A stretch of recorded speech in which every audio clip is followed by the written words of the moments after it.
Welcome to the Harvey Hour. My name is Nathan Harvey. That's my dad, Stephen Harvey. And aloha. We are in Hawaii. In Maui. I told you guys last time, I believe it was in a Harvey Hot Topic that I did right before. It was game 3 of the Heat Celtics that I said we'd be moving to Hawaii.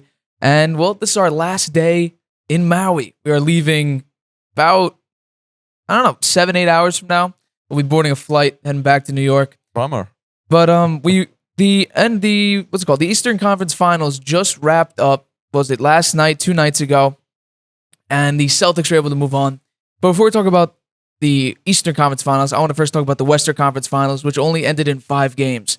And that was my prediction. I said Warriors win in 5. It really looked like it'd be a sweep for the Warriors. But you know what? The Mavericks showed up, shot a lot of shots in game 4. Were able to win game 4, but I really never thought that it would go beyond 5. And that was my prediction, only 5 games. The Warriors looked dominant. Klay Thompson had a game 6 type of game from Klay Thompson. It was only game 5. He put up 30 points. Klay Thompson is going to be a dynamic shooter coming up in the next series. The Warriors are looking phenomenal. Kevon Looney rebounding phenomenally. And I'm taking this opinion from Luka Doncic. Luka Doncic will forever be a great scorer of the basketball. Do I think he'll be a Hall of Famer? No. Do I think he'll only be able to score and not play defense? I do. I think Luka Doncic will forever be known as a great scorer, but not a great defender, because he could not guard anybody. It seems like he might be a little too heavy to guard people. He doesn't have his movements on the basketball court against the Warriors, who their ability to pass the basketball is unlike any other team in the NBA. Their ball movement is second to none.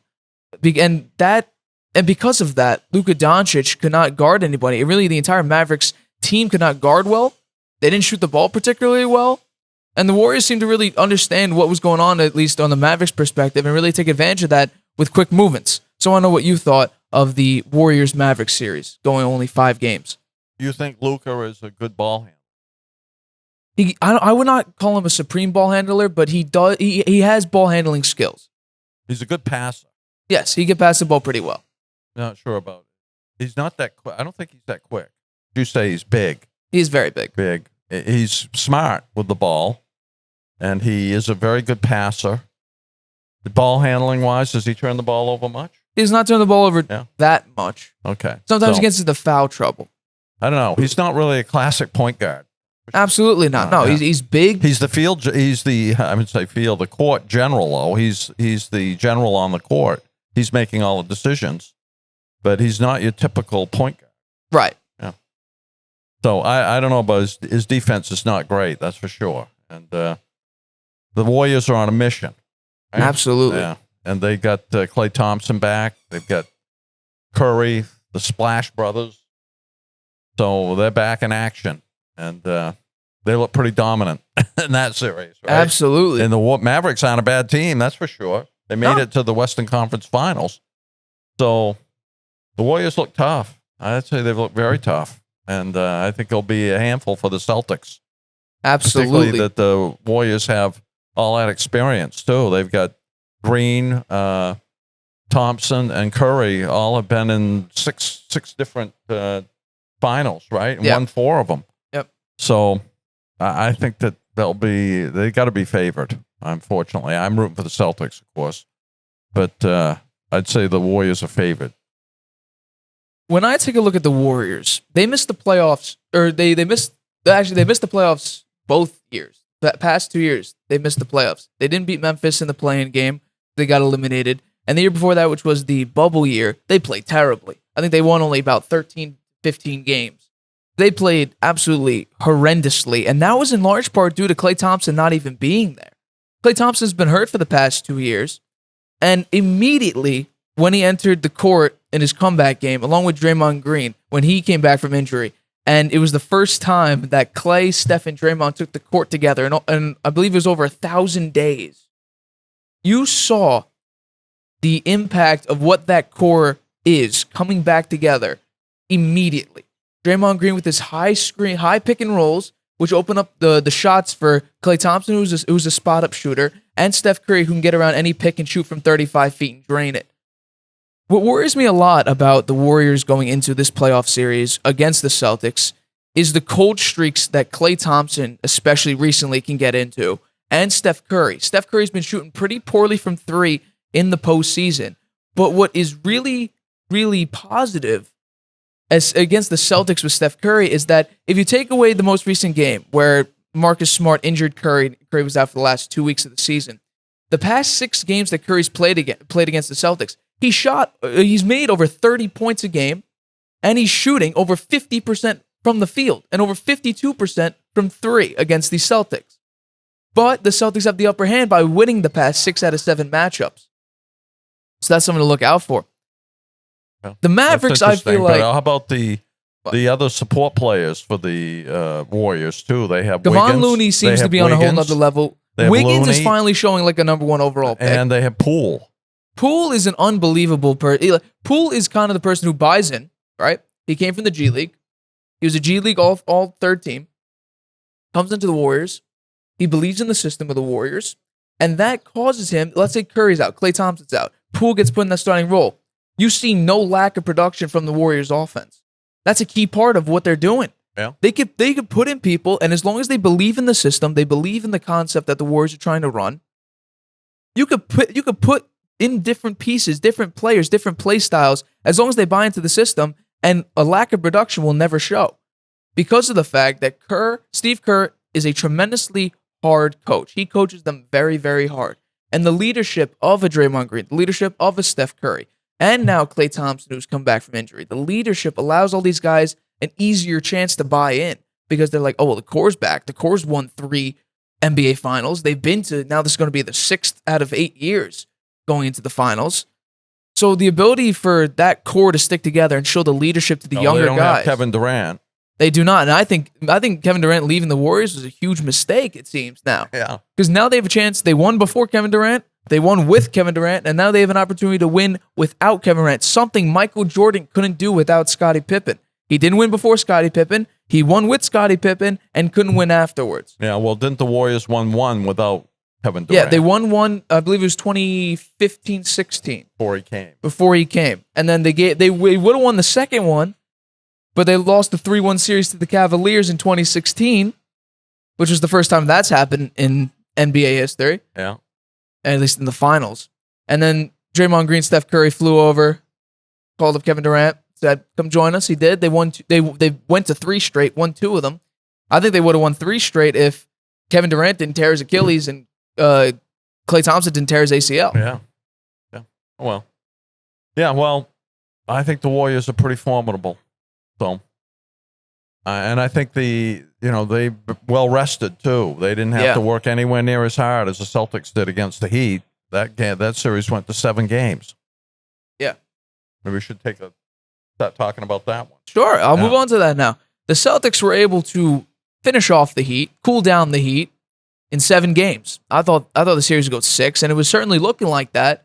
But Jimmy Butler put up a 45 to 49 point game. He put up, I think it was like the second most points scored. 47. Yeah. He scored a tremendous amount of points, really allowed the Heat to come back, which was an absolute shocker for Game 6 against the Celtics at TD Gardens. Which was, I mean, the fact that Jimmy Butler did that, especially coming off of a Game 4 and 5 performance where he barely scored anything, right? He didn't have Tyler Hero. Jimmy Butler was shooting poorly. The Heat really showed no offense. It was almost as if the Heat were at the Celtics' mercy in Games 4 and 5. But somehow, with all the doubt, with all the criticism coming from the Heat in Games 4 and 5, they were somehow able to pull it off, especially Jimmy Butler. Jimmy Butler was the catalyst of that win in Game 6. But in Game 7, he still put up 35, but he was absolutely exhausted. And something that's been in the media for the past day or so was Jimmy Butler deciding to take that 3 with about 16 seconds left in the game, where he was up against a backpedaling Al Horford. The 3 was wide open, but his decision to take the 3, I just want to talk about this for a second. I don't disagree with the idea at all. Stephen A. Smith made a great point, and you told me this, is that Jimmy Butler at that point was absolutely gassed. He was out of air entirely. And you saw that the last finals that they played in the bubble, where Jimmy Butler was playing almost every single minute against the Lakers, and you saw after every foul, after every timeout, he'd be hunched over, he was gasping for air. That's how tired he was. And that 3 was a desperation. If he makes it, he's a hero and they're going to the finals. If he misses, there's a high chance he's not. But He didn't want it to go to overtime, so he didn't want to take the 2. He wanted to seal it and be done with it. Yeah, well, he might have tried to drive and draw a foul. He could have, yep. Because he had great success doing that the whole game, right? Yeah. He was taking those short shots and driving to the hoop, drawing a foul, and getting the 3-point play that way. But I don't disagree with what he did. I think the coach should have rested him a little bit during the game. I think that was a mistake. He should have rested him a little bit. I mean, Jimmy Butler really did very, very well, and to come back like that after he played poorly. He played well in the first game, right? He had 41 points in the first game. Then he didn't do anything games 2 through 5, and then 6 and 7 he was lights out again. So Celtics were very lucky to win. I think they were very lucky to win. They tried to sit on the lead there at the end. They were up by 11, and they tried to run the clock out. And instead of just playing their offense, they didn't. Their offense was screwed up. Marcus Smart was getting all the shots. It shouldn't have been that way. It should have been Tatum and Jaylen Brown taking those shots. And they got lucky that Smart got fouled and he got the 2 free throws, or they would have been into overtime. Right. Yeah. Right. So that was a wild game. The Celtics seemed to try to lose the game at the end. They almost did. They looked like they were playing not to lose rather than trying to win. Right. That's a mistake when you're in a finals game like that with everything on the line. The other team's going to be going at it as hard as they can. The Heat almost came back. Yeah. So I think Stephen A. Smith was right on at the end of the game about both Jimmy Butler and about the Celtics trying not to lose it rather than trying to win it. I thought that his points were well taken. A perfect time to rest Jimmy Butler was when they kept going on those 8-0, 7-0 runs. Because Jimmy Butler had nothing to do with those 7-0 and 8-0 runs. Yeah. It seems like it was the other players who were getting on those runs. So that was a perfect time to rest Jimmy Butler. Yes, the Heat never were able to capture a lead against the Celtics. But if you're still down by 6, and Jimmy Butler has 0 part of those runs you're going on, put him rest.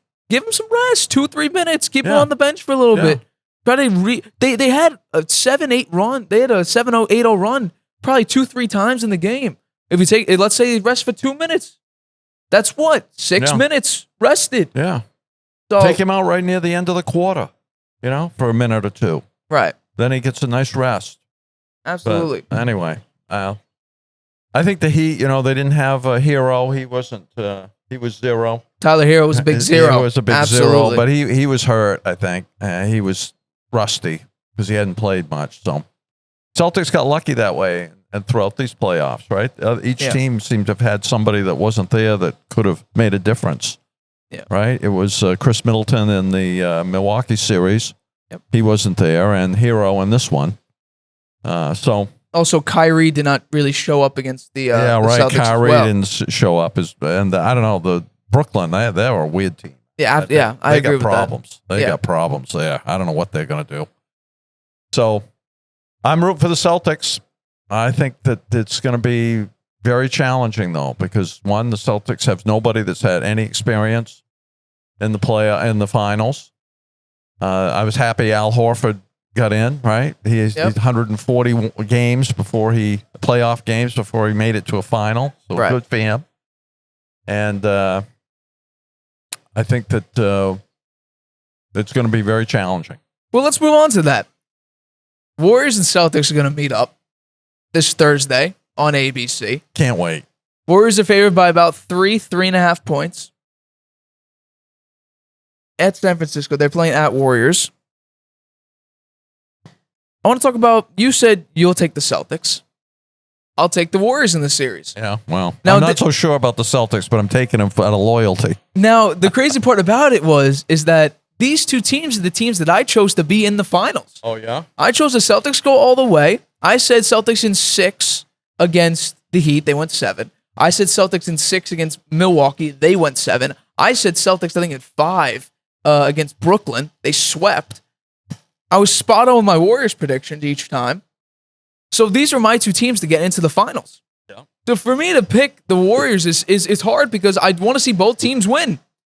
But as I go deeper into each team and how the matchups exactly work. You take a look at Draymond Green. The starting line for the Warriors will probably be Steph, Clay, Wiggins, Draymond, Kevon Looney. Because the Celtics have one huge thing that the Warriors don't. Size. They have Robert Williams down low. They have Al Horford, who at 35, 36 years old is surprisingly agile and could post you up pretty damn well. Yeah. You have a Jason Tatum, you have a Jaylen Brown, and you have a Marcus Smart. Those are pretty big guys. Marcus Smart being only the real guard on the team. Jaylen Brown is about mid 6 foot. He's considered the shooting guard. He could be considered a forward most times. Small forward. Jason Tatum as well. He could be also considered a forward or a guard, I guess. I think he could be he's a big small forward or a small power forward. Right. And then you have Al Horford and Robert Williams. Robert Williams is one of the best shot blockers in the league. I'm putting that out there. His ability to block shots is incredible. Yeah. Is he healthy? I think he's a problem with the knee, doesn't he? Yeah, he's been having problems with his legs. But the Warriors, the crazy thing about the Warriors is their ability to move the ball. I don't think Robert Williams is easily faked out by pump fakes. You saw that a lot. He kept falling for the pump fake. He would trail behind and most likely cause a foul on the other end. So that's a huge problem for Robert Williams. Steph Curry, he's known for pump faking the hell out of people. That was part of his game. Pump fake, step to the side, make the three. Yeah. Same thing with Klay Thompson. Jordan Poole's got that, and Andrew Wiggins would blow by you instead of taking the step back shot. So the Warriors in that regard have an upper hand. The thing that I fear most, Steph Curry does not do well against physical defenders. Dylan Brooks from Memphis, he's a physical defender. He's one of the best defenders on Steph Curry. Pat Beverly, same thing. Pat Beverly's a physical defender, disrupts Steph Curry. Marcus Smart, Defensive Player of the Year, Marcus Smart, I think would have the same problem that Steph Curry's been having with the Dylan Brooks with any other physical defender on like a Pat Beverly. So in that regard, is a bit iffy for me. Jaylen Brown, Jason Tatum, they got to watch their turnovers. The Warriors are a very, very good defensive team. They got quick hands. So and Draymond Green at 6'7", playing that forward center type of position, he's got pretty good hands. He can swipe the ball. He can steal the ball pretty well.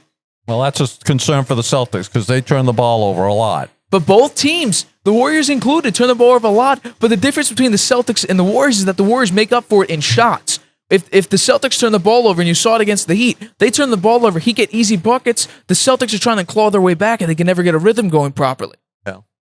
And the Celtics and Jason Tatum, if Andrew Wiggins or Draymond Green guard Jason Tatum and cause him any sort of disruption, the Celtics will have a tough time winning this game. Jason Tatum has had stretches in each series, not so much in the Nets series, but against Milwaukee and against the Heat, where he shoots very, very poorly.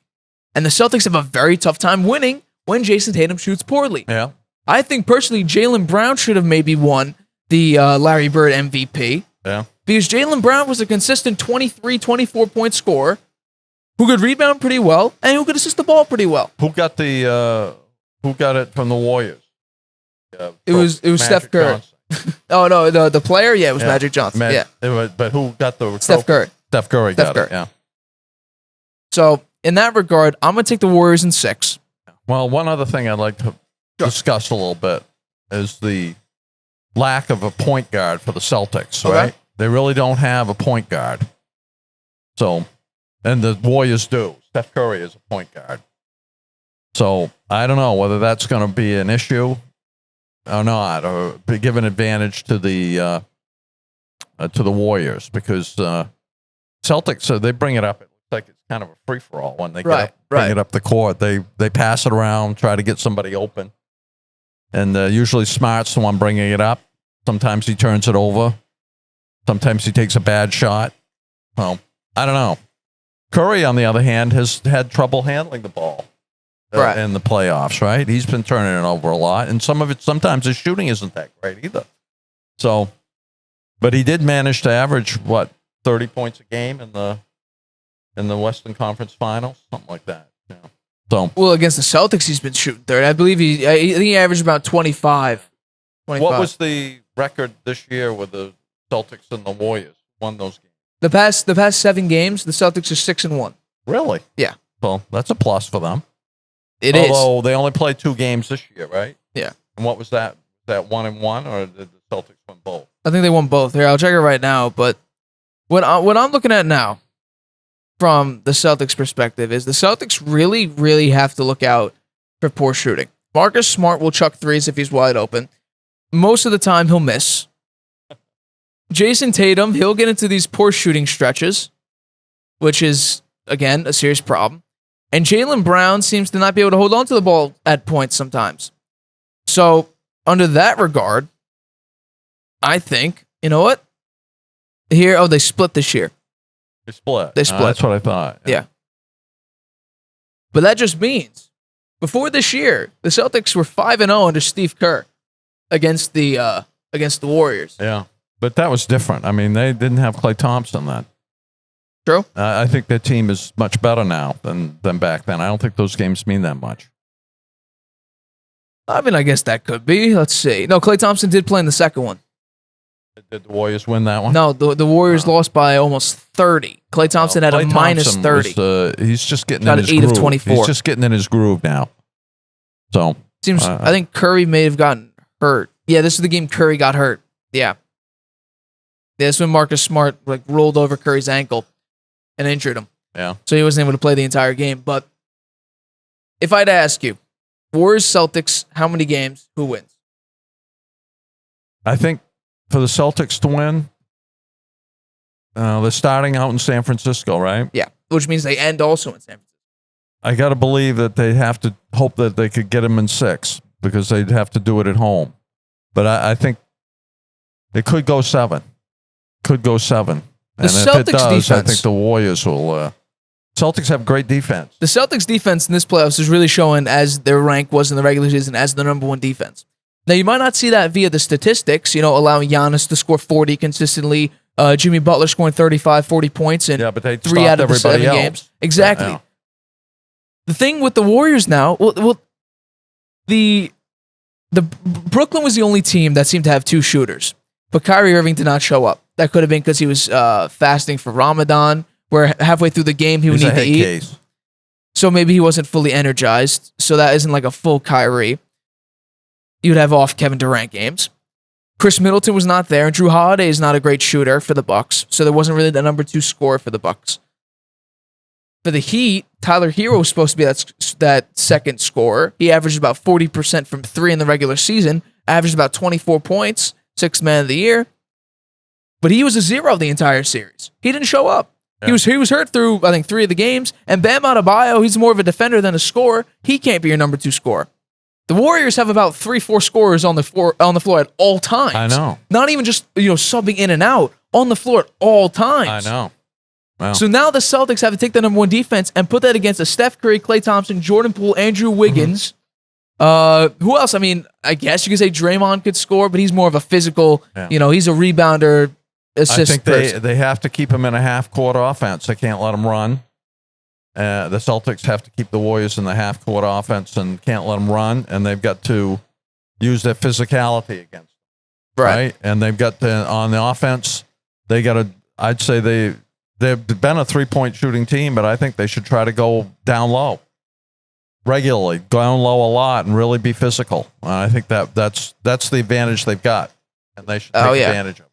Yeah, they got much larger players, and I think you're right. I think that is the way to go against the Warriors. The Warriors are a small team. They rebound surprisingly well. One of the last games against Memphis, they rebounded the ball 70 times. They had 70 rebounds. Well, I have Draymond Green. He's a beast. Kevon Looney seems to have woken up as well. Too. Yeah. And it seems like the Warriors are actually sort of hitting their prime right now. Klay Thompson, he doesn't have the defensive aspect that he once had. He needs to start getting, he even admitted that he needs to get that defensive juice that he used to have. He was a supreme defender for the Warriors. He needs to get that back. Might be a step slower now. Yeah, but I think that's just part of the fact that he had 2 injuries on his leg that cost him almost about 1,000 days out of the NBA. So close to 3 seasons, which, you know what? Maybe he'll get that back. Maybe he won't. But Klay's got to shoot the ball more consistently. He shot 8 of 24 the last time the Celtics and the Warriors played. 8 of 24 was a minus 30. That's brutal. That is brutal. The Celtics' size is definitely going to be a problem, and the Celtics' physicality is going to be a problem. But I think Draymond Green, Andrew Wiggins, those two Andrew Wiggins is surprisingly good on the defensive end. He could take, he took Luka Doncic. Yeah. He slowed Luka Doncic down. The numbers, once again, the numbers could be risky sometimes. They might not show the full story. For instance, I put Steph Curry in my top 10 all time, regardless of a finals MVP, regardless of another finals. Just because he changed the game of basketball. Before Steph Curry went on the rampage, you were seeing teams average maybe 23s a game. And that's a good three-point shooting team. Yeah. Now you're seeing teams average 50 threes a game. And that's just because the three game, and especially players coming in nowadays, they could shoot the three ball supremely well. And that's due to a Steph Curry's molding of the game. These kids who were still in high school, early years of college, and saw Steph Curry in 2014, 2015 evolve his three-point game, shoot 300 make 300 threes, 400 threes, and now 500 threes. I think you're right. I think that is a big factor, and the game has changed quite a bit. There's a lot of three-point shooting. It's really coming large, and now the games are kind of turning to three-point contests. They ought to focus on going down low. Yeah. I mean, they're going to take their threes for sure. They can go down low and then kick it out. Right. But I think they ought to try to get it down low, beat up on the Warriors a little bit. See, that might help them. That's what the Heat did a lot with PJ Tucker on the corner. Yeah. Jimmy Butler or Max Strus or Gabe Vincent, they would drive in, kick it out to PJ Tucker, who generally had a wide open three on the corner, and he would make most of them. So, I mean, that's kind of how you have to play against this team. You have to drive against the Warriors, who are a smaller team. If you have a good matchup or you're relatively wide open, take the two or kick it out to a three and have Jason Tatum, Jaylen Brown, or whoever, even Al Horford, shoot a three. That's going to be your best opportunity to win. I'm still taking the Warriors, though. The Warriors I think they're the better team. You might be right. They're the better shooting team. I can't go against the Celtics because they're my team growing up, so I'm rooting for them. So you have to take them in 6. You think if they make it to 7, they're going to lose? I think that's likely. Yeah. Another stat that's going for you that you didn't think was that. Hopefully it's not a sweep. That would be impressive if the Warriors could sweep the Celtics. I don't think that would happen. I don't think either. Boston Garden is a big advantage for the Celtics. The crowd gets very loud, but same thing in San Francisco. Chase Center. That gets very loud as well. It hasn't been that big of an advantage for them in the Heat series, right? They lost several games at the Garden. The stat that was surprising. They only won one game at home on the right. They won all 3 at the Heat. Well, I was going to say the surprising stat was that you didn't think this could happen. Was the Heat going into Game 7 were 1-2 at home? You said there's no way they could lose 3 in a row at home. Yeah, they did. And then and also the Celtics, I believe, are 5-0 or 6-0 coming after a loss. Which that in of itself is very impressive. They kept that streak. They kept the streak going. And just to put this out here, there's a stat out there that I found a couple days ago, and I mentioned it to you, that a former Knicks player has made the NBA Finals, I think, 75 years. That streak continues with the Celtics. One of their reserves or bench players. He was a former Knick. I'm not quite sure. I forgot the name. He can't be very good. No, I don't think he's good at all. But the streak does continue. 6 years now? 75 really? Years? Yeah. Weird. It's an impressive stat. I found that on social media somewhere. One thing I'd like to comment on Sure. around the media coverage of the Celtics Heat series. At the end, when the Celtics won, they didn't even talk to the coach. I mean, that coach has done a fantastic job, right? It's his first year as a head coach. He's going to the finals. They never even spoke one word to him. They talked to the players. They gave the trophy to Al Horford. And then they talked to Jason Tatum and to Jaylen Brown. They never spoke to the coach. Yeah. I think that was a mistake. That guy he deserves some credit and hear what he had to say. He must be, I'd like to hear what he has to say about getting his team to the finals, particularly when they started the year terribly. Yeah. Right? They were under 500 in this late December. And then as soon as they lost I think they gave like a 20-something point lead to the Knicks. They were up by 20-something, and then R.J. Barrett, I think, had a buzzer beater against the Celtics. From that point on, they became the greatest defensive team in the NBA. And they won the most games in the back half of the season. Well, that coach is great. I Ime give him a lot of credit. Is a phenomenal coach. I'm surprised he didn't get Coach of the Year. You know? Well, you're going to give it to Monty Williams. Monty Williams that won the most games in the NBA, and it usually goes to the team that wins the most. And I believe he's won it back-to-back as well. But no, Monty Williams is a phenomenal coach. Ime Udoka, what he's done for the Celtics was truly it's franchise changing. Because what he did, coming from... You've never been a head coach before. No, right? he was an assistant coach on Brooklyn. That was a smart pick. Yeah. He's been good. Yeah, and especially, you saw it against Brooklyn. They swept Brooklyn. So he understood what Brooklyn was doing. Yeah. So I give that guy a lot of credit, and I think the media ought to recognize him. Yeah, well, I mean, obviously he had his post-game conference and everything like that. But I agree with you. I think, you know what? And that's how it usually is in sports when you win something. They give it to the coach, or they interview the coach first, right after the game, and then it goes to the players. I think Ime Udoka should have had his say right then and there. To the national audience. And right? not have to wait till a post-game. After they get to the post-game, some of that stuff isn't even on TV. Yeah, most of the time they turn it off, or they just show highlights at the very, very end. So maybe they'll give him his due in the finals here. Ime Udoka, the thing about him was that he coaches in a sense of he wants you to play defense all the time. And that for a lot of players, that's intimidating. Having to play defense every single day, having to put in the effort on defense every single time the other team has the ball. And you know what? That really shows. It shows a lot of culture that the Celtics have. And this honestly could be a battle of the cultures. Because the Celtics have a tremendous culture, and the Warriors, they've had a culture for almost half a decade, over half a decade. The Warriors' culture is run and gun, three-point shooting, and the Celtics' culture is team defense. Hard-nosed defense. Hard-nosed defense. So, you know what? This series is going to be... Great. I think it'll be good. I hope it goes at least six with the Celtics winning, but I'm not that confident. So you're saying Celtics in 6? I'll take the Warriors in 6. But for this Harvey Hour in Hawaii, I think we're going to wrap this up. Thank you, Dad. From Hawaii and what, Malo Hula or whatever it is. Mahalo. Mahalo is thank you in Hawaii. Thank you. But yeah, for this Harvey Hour, my name's Nathan Harvey. That's my dad, Stephen Harvey. We'll keep you guys updated on NBA's finals news. Hopefully do a show almost after every single game. We'll see how that turns out. But yep, you'll hear our reactions after X amount of games for the NBA finals. Games. They're going to be great. It's going to be a phenomenal series. You know what? Football news is starting to come out. Aaron Donald may not be too happy with, his future in the NFL. We'll see how that turns out. But you know he'll what? Be playing. My prediction: he'll be playing for the Rams. I'm saying year. He retires. Big Surprise contract. retirement. That's my little prediction here. But for this Harvey Hour, my name's Nathan Harvey. That's my dad, Stephen Harvey. Catch you guys next time. Bye.